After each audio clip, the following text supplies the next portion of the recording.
Je ne devais pas rentrer à la maison avant 18 h. Il était 14h47 quand je me suis garé dans l'allée de notre pavillon. La porte d'entrée n'était pas verrouillée. C'était le premier signe. Sophie la verrouillait toujours. Toujours, même quand elle était à la maison. J'ai poussé la porte doucement. Sophie? Pas de réponse. J'ai traversé le salon. Son sac à main était sur le comptoir, son téléphone posé face contre terre à côté. La télé était éteinte. Puis je l'ai entendu.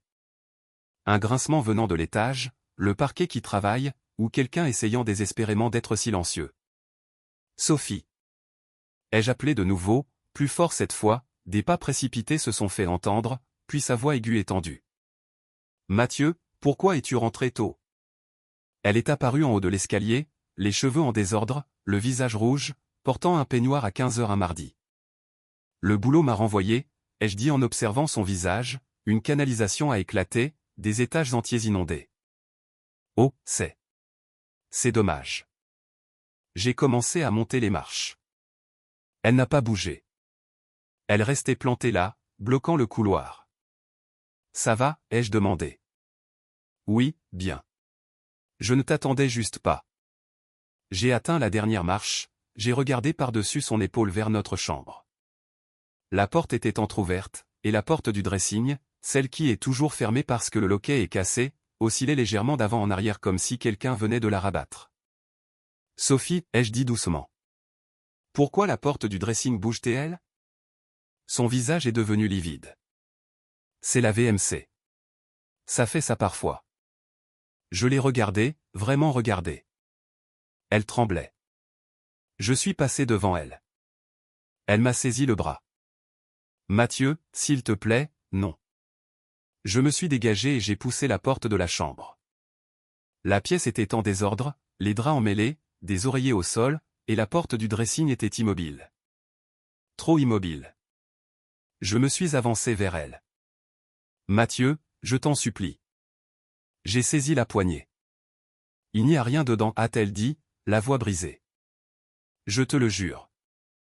J'ai ouvert la porte, et là, pressé contre mes chemises suspendues, son téléphone à la main comme s'il était en plein SMS, se tenait un homme que je n'avais jamais vu, torse nu, le jean à moitié boutonné, le visage figé dans une panique pure.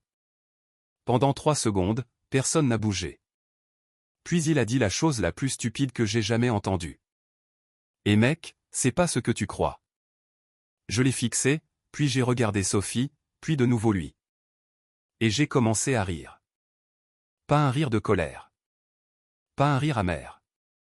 Le genre de rire qui sort quand votre cerveau n'arrive pas à traiter ce que vos yeux voient. Tu es dans mon placard? Ouais. Tu te caches? Ouais. Dans mon placard? Il a hoché la tête. J'ai regardé Sophie. Elle pleurait maintenant, son mascara coulait, ses mains tremblaient. Depuis combien de temps, Mathieu? S'il te plaît, laisse-moi t'expliquer. Combien de temps? Elle a dégluti. 6 mois. 6 mois. Je me suis retourné vers le type dans mon dressing. C'est quoi ton nom? Kevin. Kevin? J'ai hoché la tête. Kevin, je te donne 10 secondes pour t'habiller et foutre le camp de ma maison. Il n'a pas bougé. 10. Il a attrapé sa chemise. 9. Il a galéré avec ses chaussures. 8. Sophie sanglotait. Mathieu, écoute-moi. 7. Kevin m'a bousculé à moitié habillé et a dévalé les escaliers. La porte d'entrée a claqué. Je suis resté là dans ma chambre, ma femme derrière moi, la porte du dressing encore ouverte. Et j'ai réalisé quelque chose. Je n'étais pas en colère. J'étais soulagé. Parce que depuis 6 mois, je planifiais quelque chose qu'elle ignorait et Kevin venait de me rendre la tâche beaucoup plus facile. Si vous voulez savoir ce que je planifiais et pourquoi j'ai ri alors que j'aurais dû être furieux, abonnez-vous parce que ce qui s'est passé ensuite a transformé son aventure en la plus grande erreur de sa vie. Je m'appelle Mathieu Bertrand. J'ai 39 ans. Je suis ingénieur système pour une entreprise industrielle près de Lyon. Je fais de longues heures. Je voyage parfois. Je gagne bien ma vie. Pas riche, mais confortable. Je suis marié à Sophie depuis 8 ans. Ou j'étais marié à Sophie. Laissez-moi revenir en arrière. Il y a 6 mois, au moment même où l'aventure de Sophie a apparemment commencé, autre chose a débuté. Mon entreprise a été rachetée. Pas une OPA hostile, une fusion, propre, le genre où ils envoient un communiqué de presse et tout le monde fait semblant que c'est une bonne nouvelle. Pour la plupart des gens, c'était juste un nouveau logo sur leur fiche de paie. Pour moi, c'était différent parce qu'enfoui dans mon contrat de travail, celui que j'avais signé il y a 7 ans, se trouvait une clause que j'avais oubliée.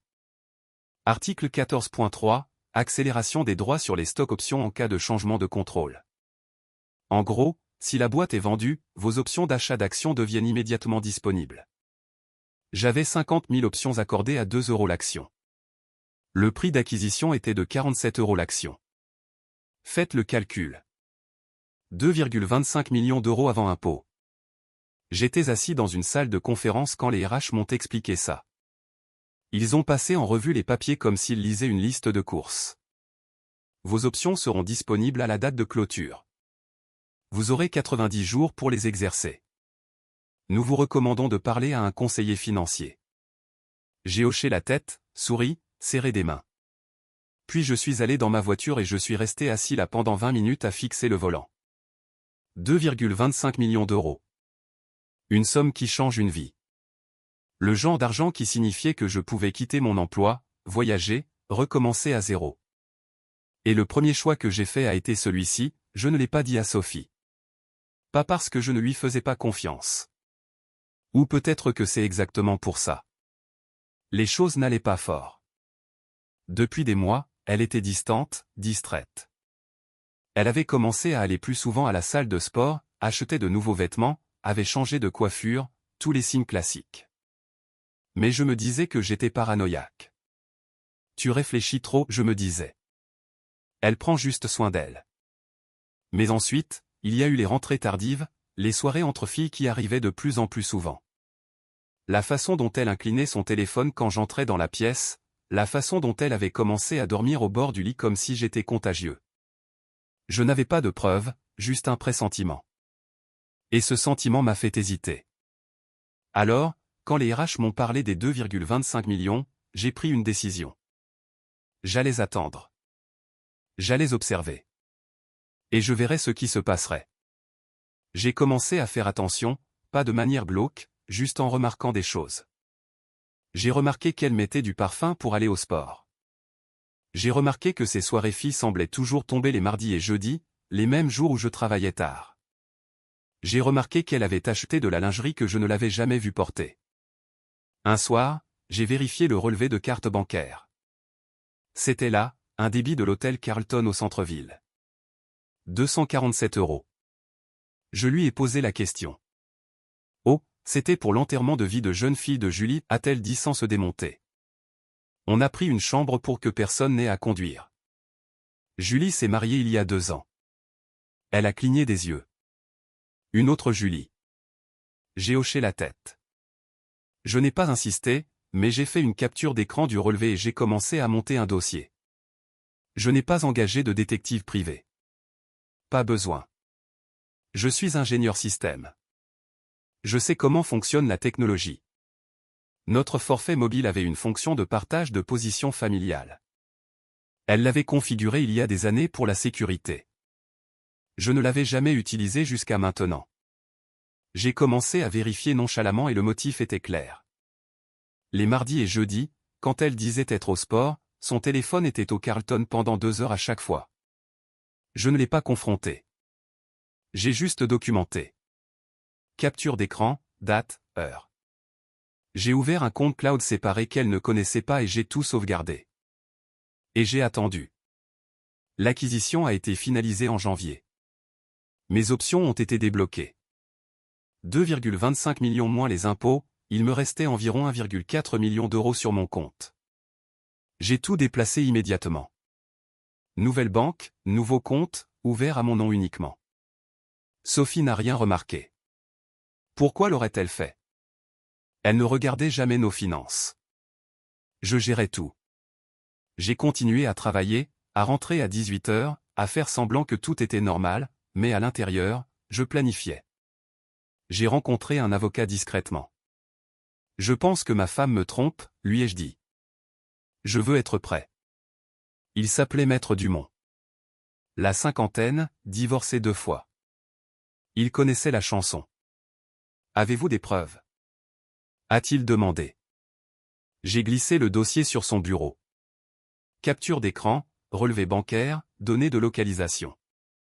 Il a feuilleté, hoché la tête lentement. C'est bon. Vraiment bon. Qu'est-ce que je fais? Vous attendez, a-t-il dit. Laissez-la faire le premier pas. Demandez le divorce en premier si vous pouvez, mais ne dévoilez pas votre jeu.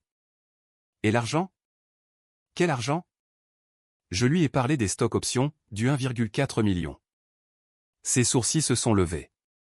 Elle n'est pas au courant. Non. Bien. Gardez-le pour vous. En France, le régime légal est la communauté réduite aux acquêts, mais si elle ne sait pas que ça existe, elle ne peut pas le réclamer lors de l'inventaire. Est-ce légal? Est-ce éthique? C'est discutable. Est-ce légal? Tant que vous ne mentez pas si on vous le demande directement sous serment. Il s'est penché en avant. Mais voici la clé. Si on divorce pour faute et qu'elle ne demande rien à ce sujet, vous n'êtes pas obligé de le proposer spontanément. Je me suis rassis. Donc, j'attends juste. Vous attendez, vous documentez, et quand le moment est venu, vous agissez. J'ai attendu 3 mois de plus.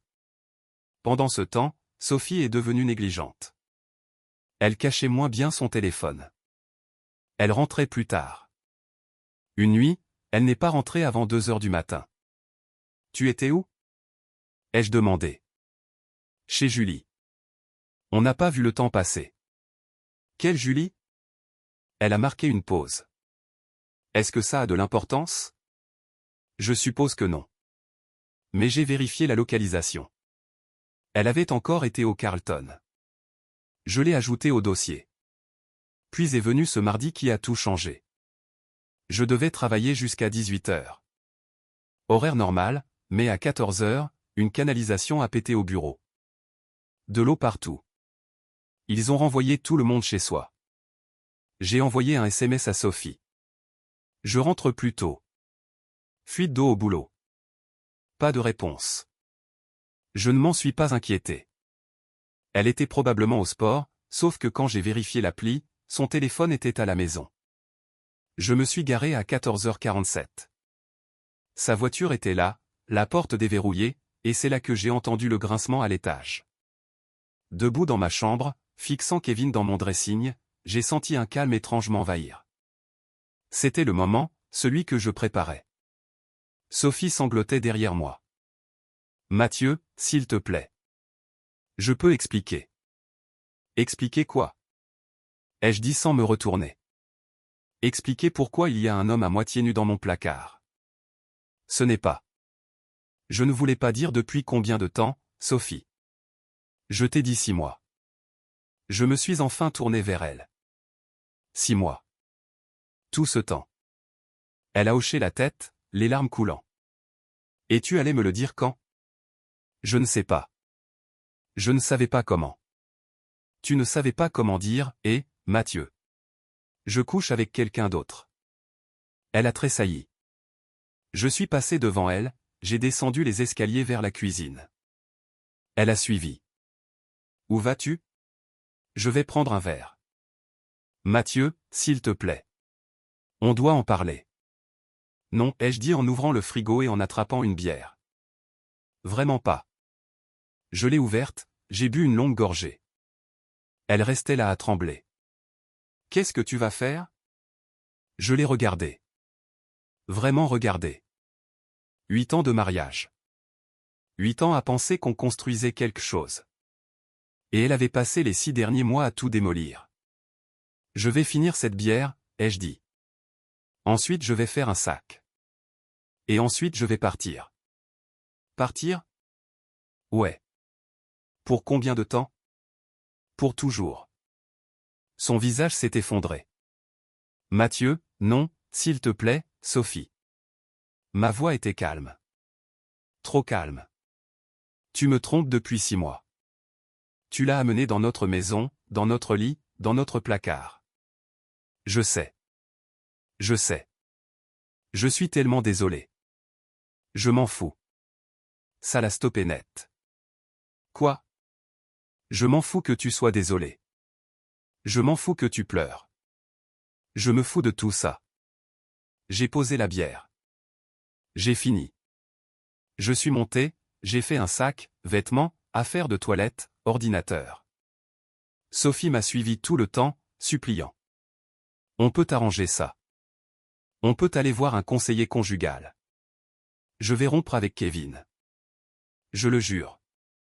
Il s'appelle Kevin. J'ai failli rire. Tu fous en l'air 8 ans pour un mec qui s'appelle Kevin. Ce n'est pas à propos de lui. Alors c'est à propos de quoi? Elle a ouvert la bouche, l'a refermée. Tu ne sais même pas, ai-je dit. J'ai fermé le sac, descendu les marches, pris mes clés. Mathieu, je t'en prie. Je me suis arrêté à la porte, je me suis retourné. Mon avocat te contactera. Ton avocat? Ouais. Pour le divorce. Son visage est devenu pâle. Tu ne vas même pas essayer? Essayer quoi? Essayer de te pardonner? Essayer de reconstruire la confiance? Sophie, tu as eu 6 mois pour essayer. Tu as choisi Kevin. J'ai ouvert la porte. Je serai à l'hôtel. Ne m'appelle pas. Je suis sorti, monté dans ma voiture et je suis parti. Je ne suis pas allé à l'hôtel. Je suis allé au bureau de Maître Dumont. Elle m'a trompé, j'ai dit. Je les ai surpris chez moi. Dumont s'est adossé à son siège. Avez-vous des preuves? Je l'ai dans mon placard sur ma caméra de surveillance. J'ai sorti mon téléphone, montré la vidéo. La caméra de la sonnette avait filmé Kevin arrivant à 13h30. Elle l'avait filmé partant à 15h15. À moitié habillé, courant vers sa voiture. Dumont l'a regardé, a souri. C'est bon. Très bon. Qu'est-ce qu'on fait? On dépose la requête demain. On demande le divorce pour faute exclusive. On demande tout. La maison, les voitures. On fait d'elle la méchante. Et l'argent? Quel argent? Dumont a souri. Elle ne sait pas, donc ce n'est pas sur la table. Nous avons déposé la requête le lendemain. Sophie a reçu la convocation par huissier devant ses collègues. Elle m'a appelé 17 fois. Je n'ai pas répondu. Elle a envoyé un SMS, il faut qu'on parle. J'ai répondu, parle à mon avocat. Son avocat a appelé Dumont 2 jours plus tard. Ma cliente voudrait discuter d'un accord. Je vous écoute, a dit Dumont. Elle est prête à partager les biens 50-50e. Elle garde sa voiture, il garde la sienne. Ils vendent la maison et partagent les bénéfices. Non. Non. Mon client veut la maison. Et étant donné l'infidélité de votre cliente, nous pensons que c'est juste. Il y a eu un silence. Elle n'a pas les moyens de racheter sa part. Alors elle peut déménager. Un autre silence. Nous aurons besoin de voir ses finances. Bien sûr, nous fournirons les avis d'imposition, fiches de paie, relevés bancaires. Tous les comptes joints. Dumont a pesé ses mots. Le compte des stock options n'était pas un compte joint. Il était à moi. Gagné avant le mariage pour partie, débloqué pendant, mais jamais mélangé au fonds commun. L'avocat de Sophie n'a pas su poser la question. Le divorce a pris 4 mois. Sophie s'est battue pour la maison, elle a perdu. Elle s'est battue pour une prestation compensatoire, elle a perdu. Elle a essayé d'argumenter que j'avais caché des actifs. Dumont a montré que chaque euro de nos comptes joints était justifié. Le compte d'action n'a jamais été évoqué car elle n'a jamais su qu'elle devait demander. Au final, elle a eu sa voiture, son plan d'épargne retraite et la moitié des meubles. J'ai eu la maison, ma voiture, ma liberté et 1,4 million d'euros dont elle ignorait l'existence. 6 mois après le divorce, j'ai vendu la maison. Je ne supportais plus d'y vivre. Trop de souvenirs, trop de fantômes.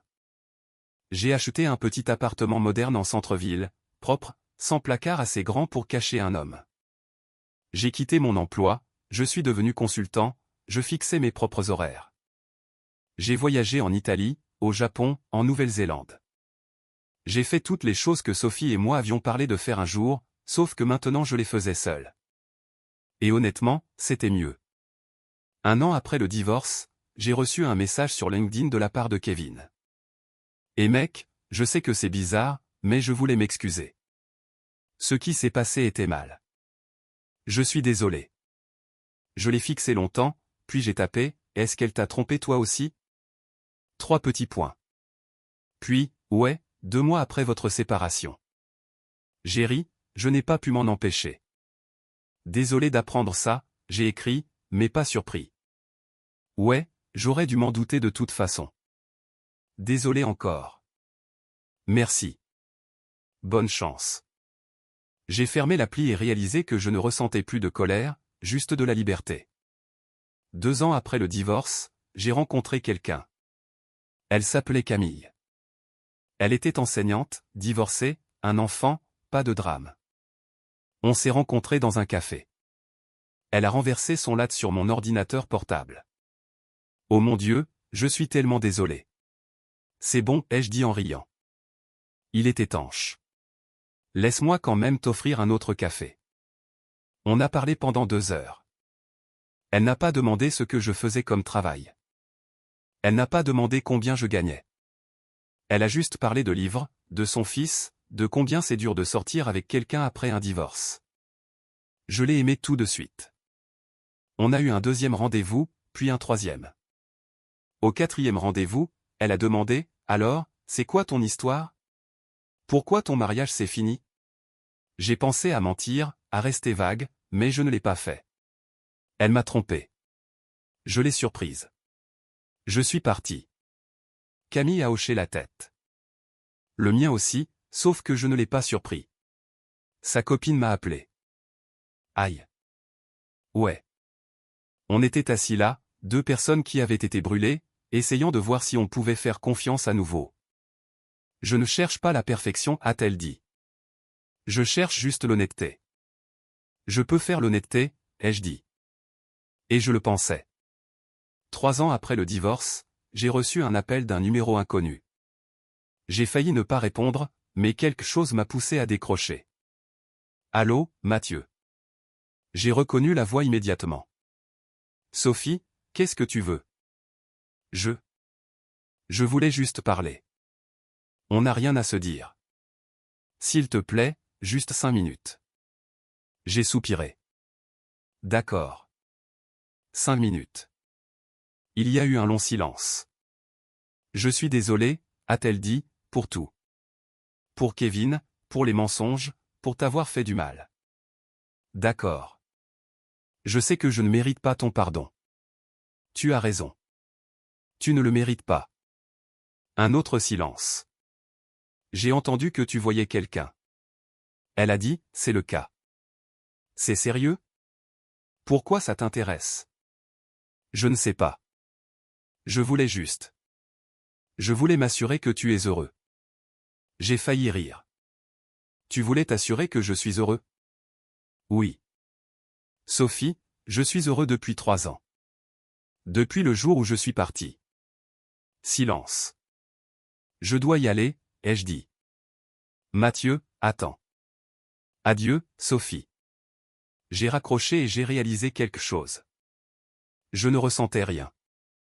Pas de colère, pas d'amertume, pas de regret, juste rien.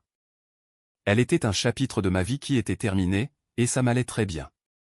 4 ans après le divorce, Camille et moi nous sommes mariés. Petite cérémonie, juste la famille et les amis proches. Son fils Léo a apporté les alliances. Il avait 8 ans. Il a pris son rôle très au sérieux. À la réception, mon père m'a pris à part.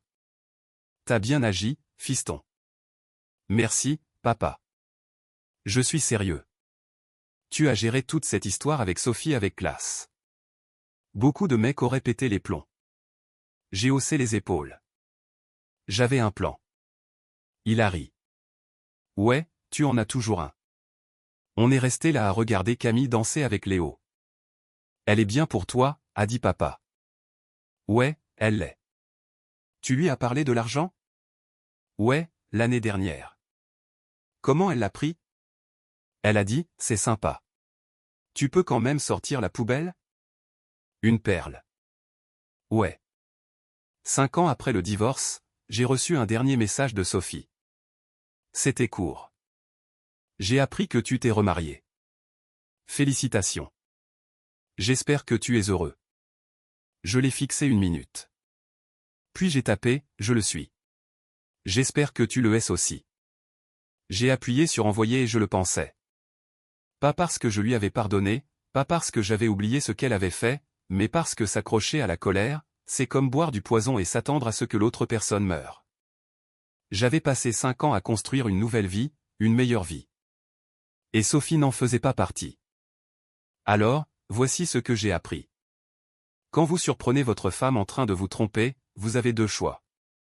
Vous pouvez exploser, crier, casser des objets, rendre ça moche, ou vous pouvez rester calme, tout documenter, planifier votre sortie. J'ai choisi la deuxième option, et ça m'a sauvé. Pas seulement financièrement, bien que le 1,4 million ait aidé, mais émotionnellement parce que je n'ai pas laissé son chaos devenir mon chaos. Je n'ai pas laissé sa trahison me définir. J'ai juste avancé. Et ça, plus que tout, c'était la meilleure vengeance.